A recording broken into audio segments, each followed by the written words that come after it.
Danny Gagnon, le 2 mars 2022. Là-dedans. C'est une vidéo qui est assez singulière parce que je vais apporter des éléments au travers le concept de là-dedans qui sont pas super rapprochés mais qui viennent toucher ou influencer la dynamique de cette conscientisation. Alors, cette vidéo m'a été inspirée par le questionnement de Guillaume Kézak et l'action de guérison d'une personne dénommée Hélène. Alors, c'est un peu des observations que j'ai faites à partir de ce que je vis personnellement et de ce que j'ai vécu et des questionnements qui m'ont été posés. Alors, d'abord, on va commencer par conscientiser que nous sommes dans deux plans d'énergie. Alors, nous avons une feuille qu'on va considérer blanche, qu'on pourrait considérer comme la conscience du jour, et celle de la nuit. Quand on parle de celle du jour, c'est le corps physique. C'est la mer. Mais la mer existe aussi dans les plans de la nuit. C'est une dynamique que je pourrais dire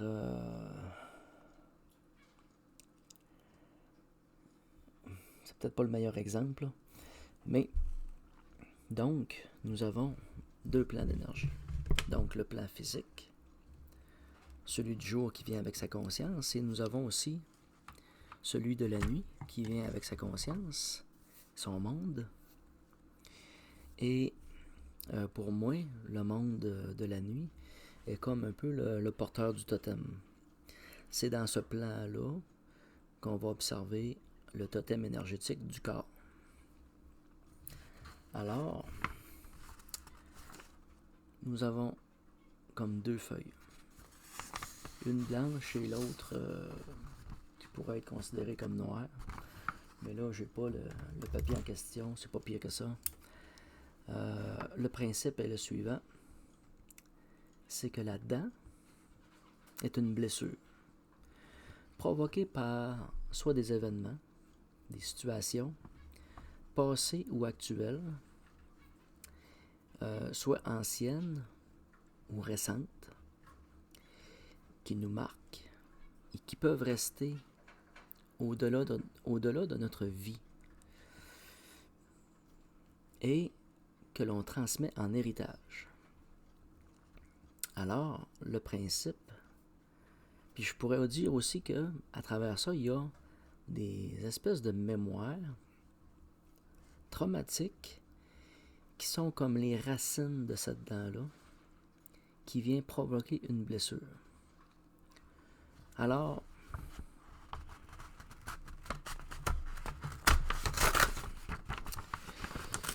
je viens provoquer une blessure. Et je traverse les deux plans d'énergie. Les deux plans d'énergie sont perforés et ils ont la même blessure. Ils s'emboîtent un dans l'autre. Alors l'exercice, à travers ça, est que la dent ou la blessure, ce qu'on va aussi appeler l'implant, va laisser une trace. Et cette trace-là est à la fois comme une empreinte énergétique qui est une mémoire imprimée et qui reste imprégnée dans le corps. Alors, même si on va soigner le traumatisme du présent dans la vie de la personne ou dans ses vies antérieures ou dans les traumatismes familiaux anciens,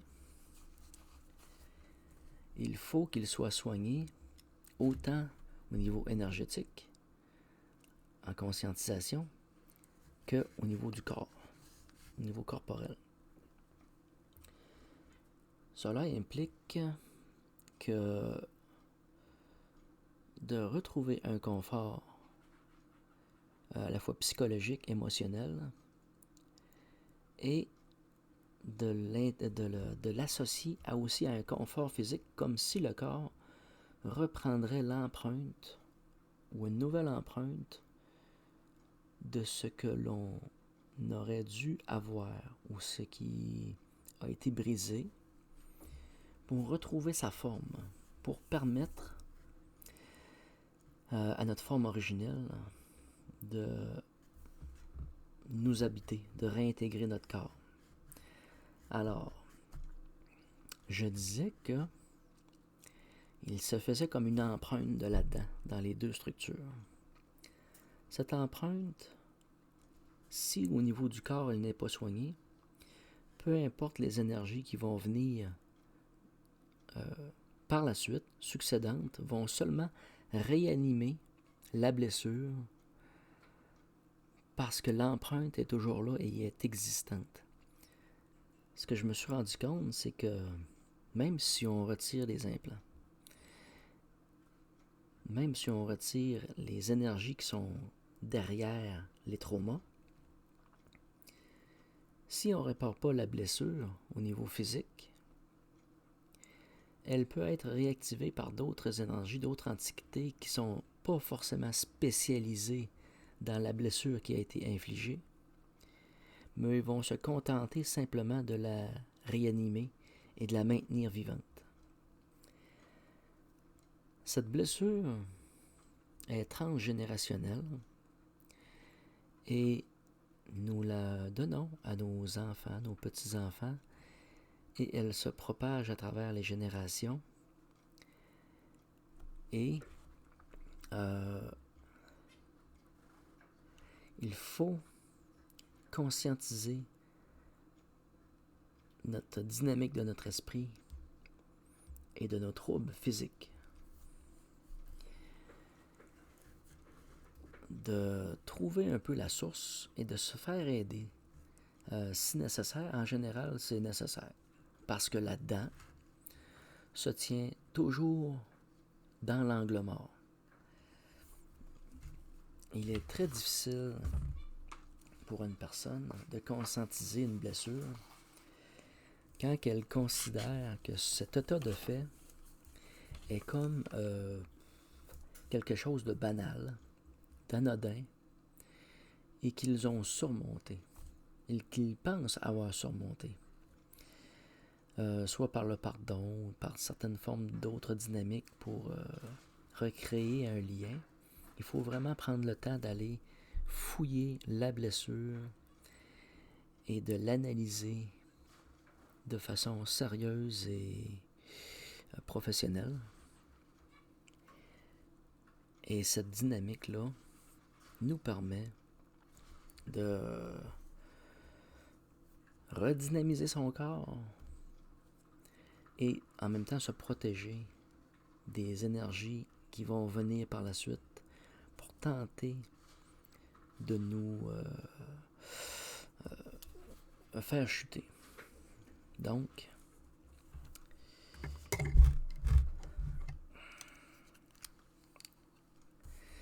il y a l'effet de la dent dans les deux corps. Il y a son empreinte. Et ça devient aussi comme un effet de transgénérationnel, mais comme un œuf. Comme si c'est pas juste de planter une graine. C'est comme placer un œuf dans une dynamique familiale. Ça veut dire que la famille va porter une dynamique, soit de maladie ou de problématiques spécifiques à la famille, et que cette énergie-là est vivante et s'affaire à se renouveler et à survivre à travers les générations. Et ce qu'on observe, c'est qu'à travers les générations, ça peut souvent soit empirer ou s'améliorer. S'améliorer, c'est un peu plus rare, mais de façon générale, il y a toujours un effet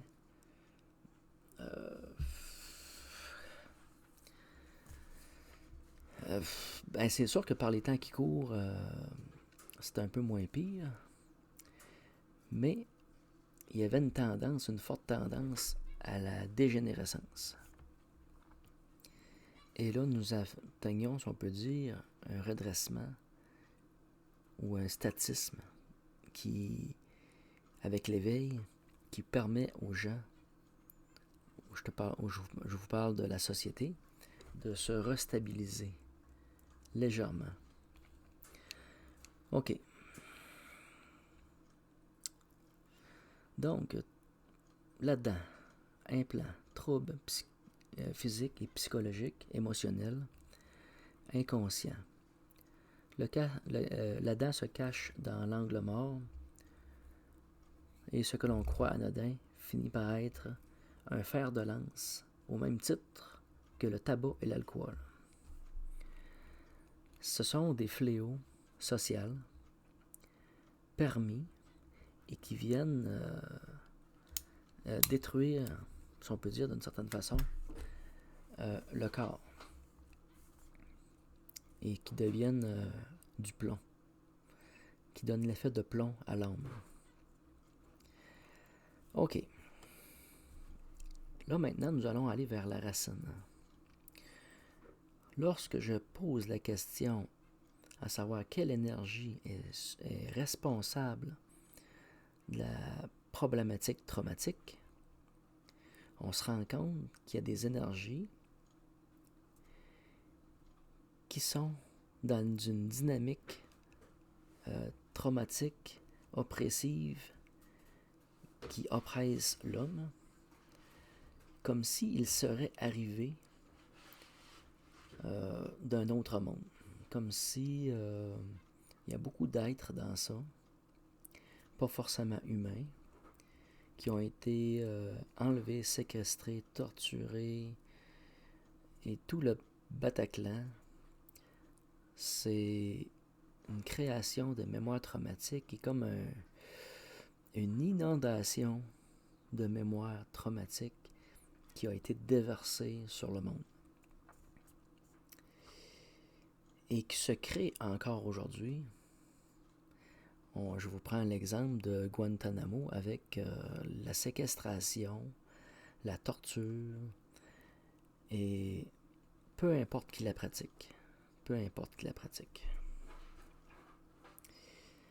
OK. Il y a des drôles d'histoires qui me sont racontées.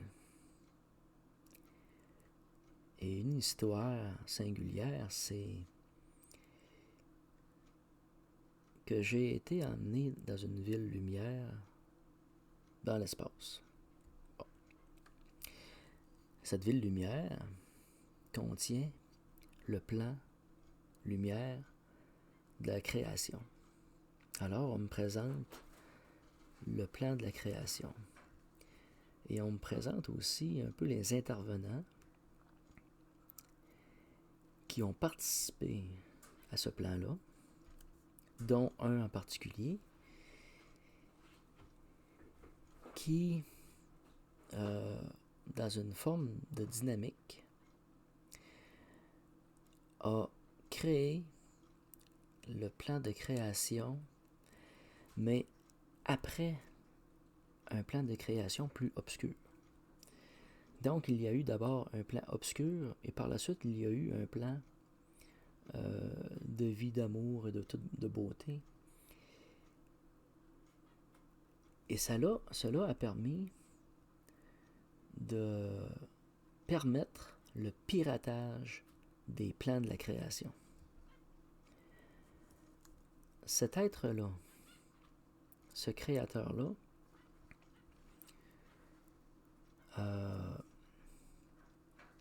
avait une capacité phénoménale de voyager dans les plans et dans les mondes. Et je vais vous emmener un petit peu plus loin dans cette dynamique-là, c'est que cet individu-là, ou plutôt je vais revenir plutôt à mon surfeur d'argent dans ma précédente vidéo. Il y a le surfeur, mais il y a aussi le surf. Et qu'est-ce que le surf? Lorsque l'on va dans un état de conscience, dans une échelle plus grande, c'est un peu comme si, mettons que je prends la Terre et la Lune, qui créent un ensemble, est un plan de conscience. Et lorsque l'on est dans cette dynamique de la Terre avec la Lune et l'œil lunaire, c'est un peu comme si je vous dirais que le plan de conscience planétaire est le véhicule pour aller plus loin. Et comme le surf, on voyage par une entité plus grande que nous-mêmes. Elle nous permet une conscientisation des dimensions plus vastes. Et c'est la même chose pour le système solaire. À partir du moment qu'on conscientise les champs de conscience du système solaire et qu'on veut aller vers des mondes plus hauts, ou plus grands, ou peu importe, c'est un peu comme si on dirait qu'on voyage par le système solaire. On voyage. Notre planche de surf est toute cette dynamique-là, et c'est elle qui nous fait voyager. Et nous permet un voyage au-delà. Donc, mon fameux créateur a la capacité de se déplacer, non pas seulement d'un système solaire à l'autre, mais d'une galaxie et d'un univers à d'autres. Et ce qui a permis, ou plutôt ce qui lui a permis, de faire certaines découvertes que je pourrais dire qu'il a mis dans ses poches. Alors, à la création des plans de lumière au niveau terrestre, cet individu a introduit un groupe d'individus singuliers qui participent à la fois à la création, mais aussi à sa déchéance, et dans une forme d'oppression, d'occultation, d'emprisonnement des esprits. Alors, ce sont de grands insectoïdes qui sont venus et qui ont été invités. Ils ne se sont pas immiscés. Ils n'ont pas forcé le passage. Ils ont été introduits. Et ils ont créé de belles et grandes choses comme les abeilles et certains insectes qui participent au cycle de la vie, au recyclage, si on peut dire, d'une certaine dynamique de la mort, de la vie, et ainsi de suite, là. Mais il y a une singularité à travers ces êtres qui ont amené une déchéance. J'entendais récemment une personne parler de l'histoire de l'Atlantide et de l'espèce de forme de perversion que les Atlantes ont connue et qu'ils n'expliquent pas.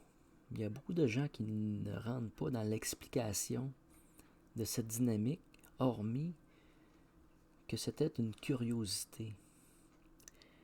Mais pour moi, il y a eu, dans des plans supérieurs,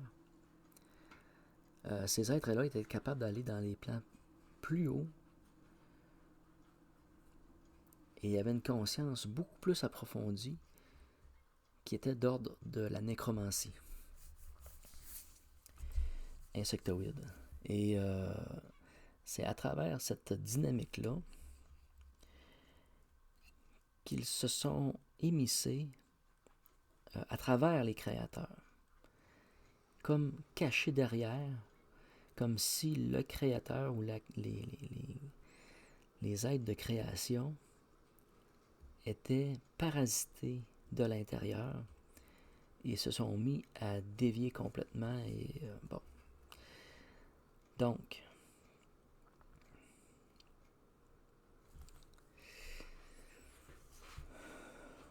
cette dynamique est toujours existante et ces grands insectoïdes-là sont encore dans une dynamique de création à travers des créateurs humains et non humains. Donc, je vais revenir. OK. On va continuer dans cette ligne-là.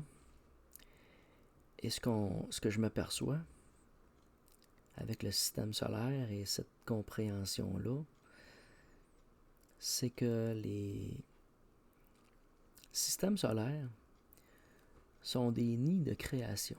À partir du moment que tu as une synergie magnétique de relations énergétiques, il y a une vie qui anime. Il y a une vie présente. C'est une vie énergétique qui n'est pas forcément physique, qui n'est pas forcément manifestée dans la matière, mais elle est existante et elle se manifeste dans le mouvement et dans la dynamique de l'ensemble. Alors la Terre et le système solaire est un nid de création.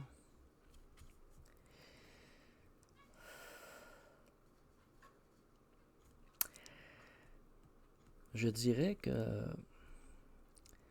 ces intrus, au nombre de 12,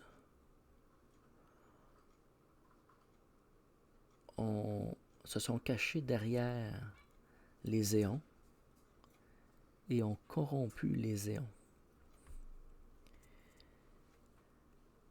Ça donne l'effet d'obstruer la lumière. Ça donne l'effet de créer une espèce de nuage gris et sombre dans ce que l'on observe, dans les choses qui sont extrêmement sombres. C'est comme si ce nuage gris-là, sombre-là, qui se déplace, figurez-les-vous comme des insectes miniatures qui donnent l'effet d'une brume et qui rendent opaque la dynamique de la lumière vers la création. Donc, cette dynamique, cette brume-là occulte la création par cette espèce de forme de vie-là. C'est un peu rocambolesque ce que je vous dis là, c'est un peu étrange. Mais, en tout cas, bon. Alors,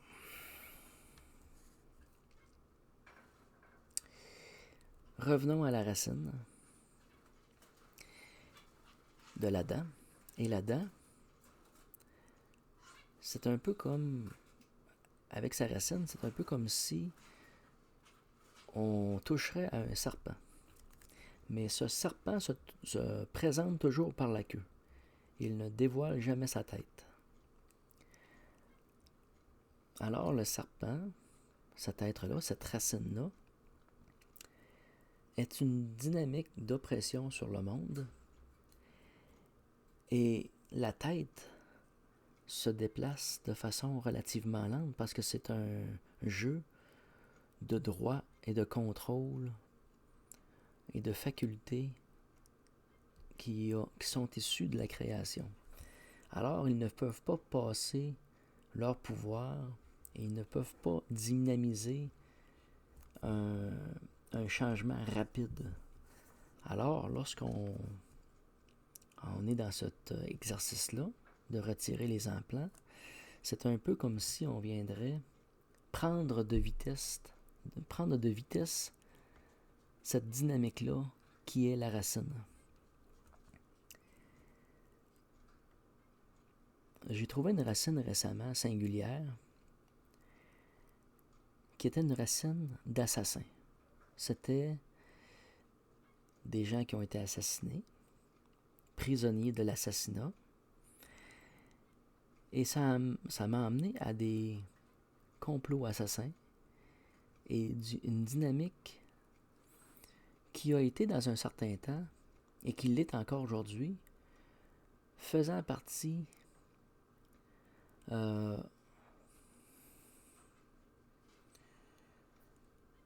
comment je peux dire ça? Ça fait partie pas d'une conscience sociale, ça fait partie des mœurs de notre société.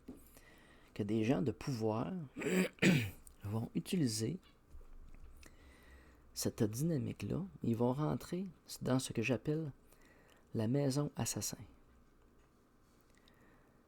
Dans les plans obscurs, dans les plans de la dynamique des racines, nous observons des cruautés qui créent des liens, des emprisonnements, dont le cannibalisme, l'assassinat et plusieurs autres troubles sociaux affectant directement la vie. Donc, il y a des maisons d'assassins, comme il y a des mœurs dans la société assassin. Et ça me ramène à une dynamique que j'ai observée chez Pégase et Persée. Lorsqu'on regarde l'histoire de Persée, de la Méduse, de Pégase, ce que l'on se rend compte, c'est que Persée était un passeur d'âmes. Persée a décapité la tête de la Méduse et en est sorti Pégase, qui est une entité de l'air. Quand j'ai commencé à vérifier les états des éléments, l'eau, l'air, le feu et la terre, l'air était rarement... il n'y avait pas vraiment de problématique au niveau de l'air. C'était toujours assez dégagé. Et j'ai été voir pourquoi. Et ça m'a amené à l'Antiquité grecque avec Persée. Persée a libéré l'énergie de l'air. Et à partir de ce moment-là, l'air, ce qu'on va appeler Pégase, a toujours été libre, passablement libre. Et je définis Pégase comme étant un groupe d'individus qui ont une conscience, qui créent des actions et qui ont une conscience de l'air dans des niveaux supérieurs. On pourrait dire que Pégase est une maison de l'ange de l'air. C'est dans cette dynamique-là qu'on va observer différentes maisons, aussi comme le phénix et d'autres animaux mystiques, qui sont comme des maisons énergétiques. OK. Donc, à travers la racine, il y a des mondes. Et ça nous ramène beaucoup à les mythes nordiques de l'arbre monde et des 9 royaumes, dont 4 mondes sont sous l'arbre et qui sont comme les racines de l'arbre de l'Yggdrasil. Mais ces mondes inférieurs-là ont été renversés. C'est un peu comme si l'arbre lui-même, à l'époque du déluge, a été renversé et n'est plus devenu ce qu'il devait être.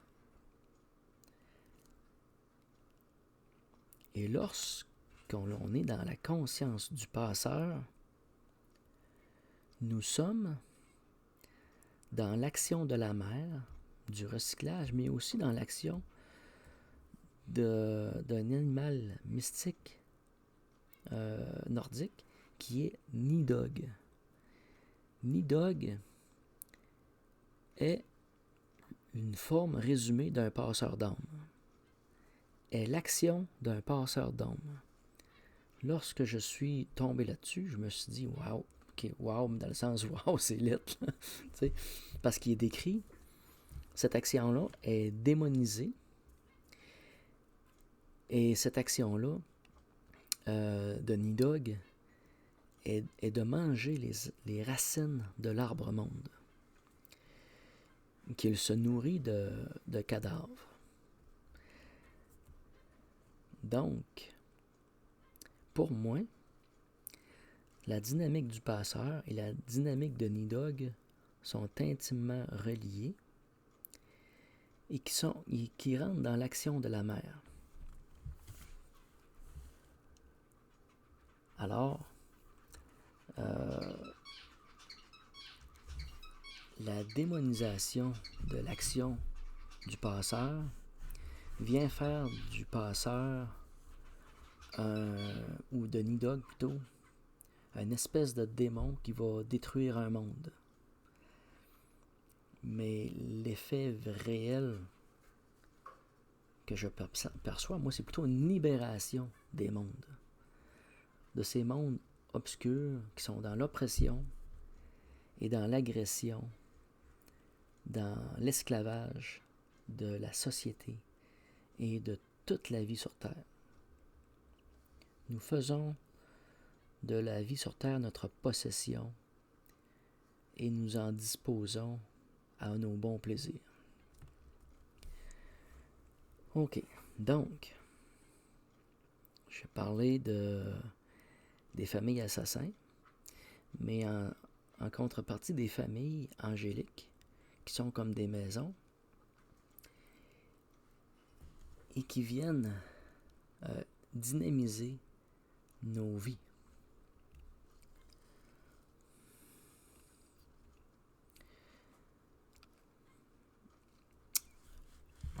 Dans cette dynamique des maisons, il y a un petit détail que je veux juste emmener, c'est un peu vendre le fruit du jardin, mais aussi vendre la maison.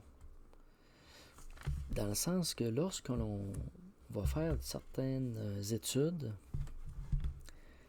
certains rituels pour se conscientiser à ces mondes, c'est pas des choses qui s'achètent. C'est des choses qui se vivent. Et tu peux pas vendre l'idée, le concept que la personne va atteindre un certain niveau de conscientisation en lui vendant un package de conscientisation de la chose pour atteindre un état spirituel plus élevé ou autre. Il y a comme une corruption de la maison elle-même, de la corruption de la maison angélique. Alors, il faut se responsabiliser face aux maisons angéliques et laisser la dynamique énergétique quand même suivre un chemin naturel. À partir du moment qu'on vient forcer ou qu'on vient vendre l'idée qu'on va faire une progression ou qu'on va vendre une espèce de formation qui va venir nous aider, il faut toujours considérer que c'est toujours une dynamique qui est personnelle dans le monde des énergies et que c'est quelque chose qui est à faire très attention. Donc, alors, les racines, la tête du serpent, les maisons angéliques, l'œil lunaire, les différents véhicules de conscience, les différentes années de création.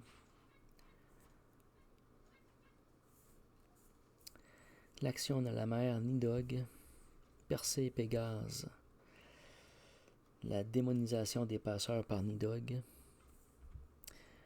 Ok, il y a un autre petit détail qui est un peu, je ne dirais pas hors sujet, mais qui rentre dans la même dynamique que la responsabilité face à la maison.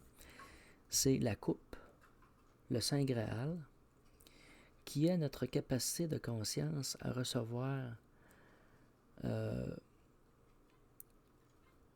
l'eau qui nourrit ou la source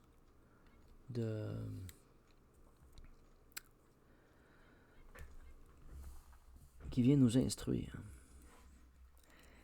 Et cette coupe peut prendre de différentes formes. Parce que moi, personnellement, on a une capacité à recevoir ou à retenir de l'information. Un coup que la coupe est pleine, on doit s'arrêter, soit à digérer l'information ou se délester. Donc, cette vidéo me permet de me délester. Et cette coupe peut prendre différentes formes. Elle peut prendre aussi la forme d'un amphore. Ce qui veut dire, c'est que tu peux avoir une grande capacité de retenir de l'information, mais tu peux avoir aussi une espèce de goulot d'étranglement qui ne te permet pas de la remplir rapidement. C'est-à-dire de provoquer une indigestion subtile. Donc, trop d'informations en un court temps peut rentrer dans une dynamique d'indigestion et de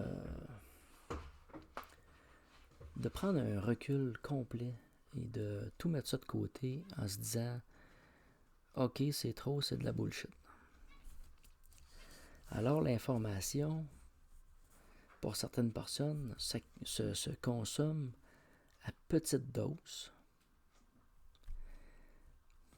et pour d'autres, c'est plutôt une question à la fois de volume, mais de goulot d'étranglement. Donc, il y a certaines personnes qui vont avoir un goulot d'étranglement quand même assez grand pour recevoir de l'information rapidement, avec un contenu qui est assez chargé, de le porter et d'en avoir une grande capacité. Ce que je vais appeler la barouette. Donc,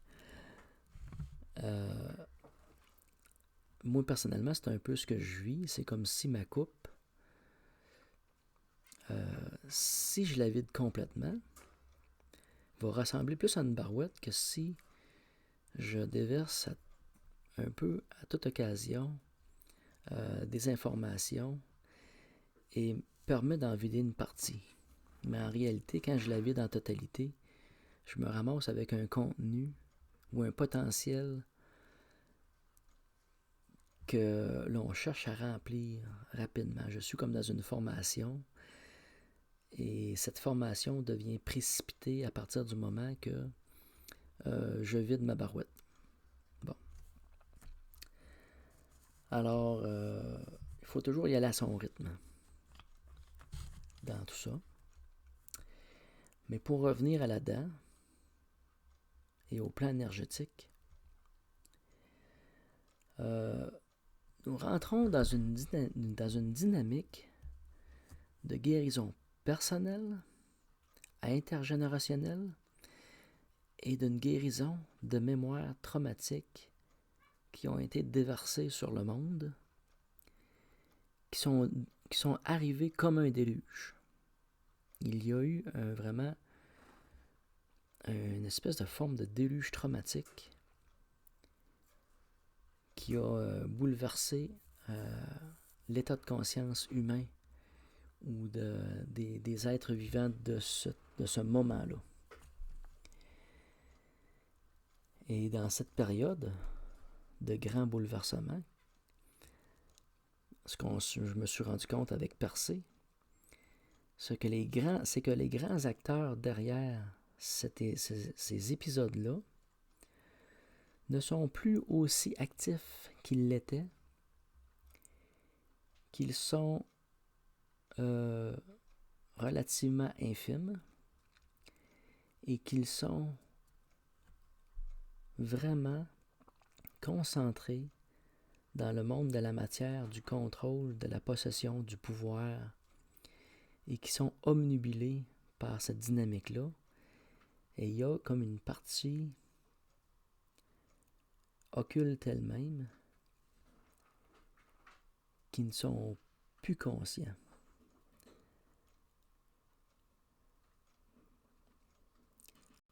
Lorsque j'ai, si on peut dire, été éveillé, il y a des certaines énergies qui se sont séparées ou qu'on a subdivisées pour retrouver leur nature originelle.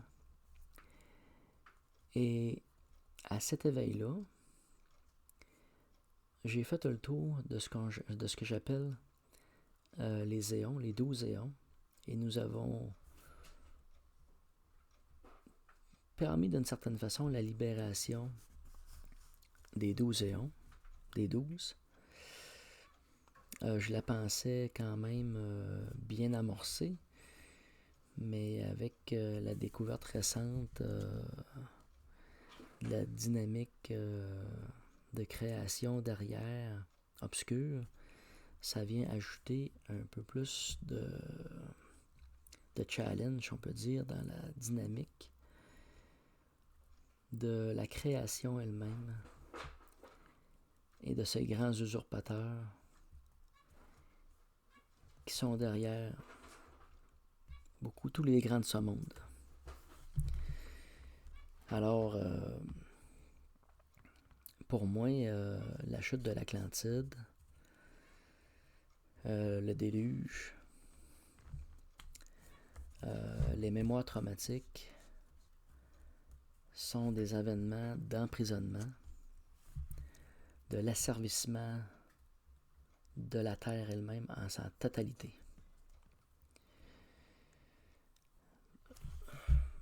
Toute cette vidéo-là, c'est quand même assez gros.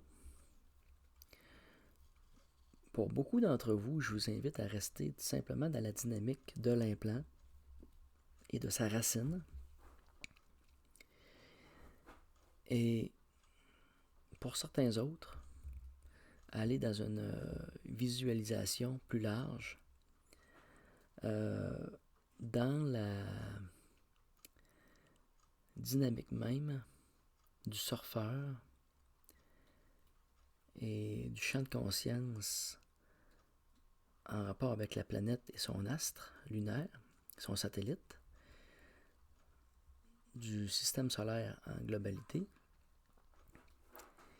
et aussi aux familles énergétiques que je vais appeler des maisons énergétiques.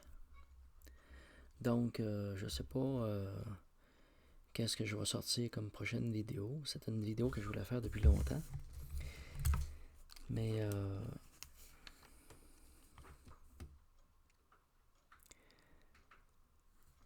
je devais faire cette vidéo avant de me lancer dans la libération des éons, des grands insectoïdes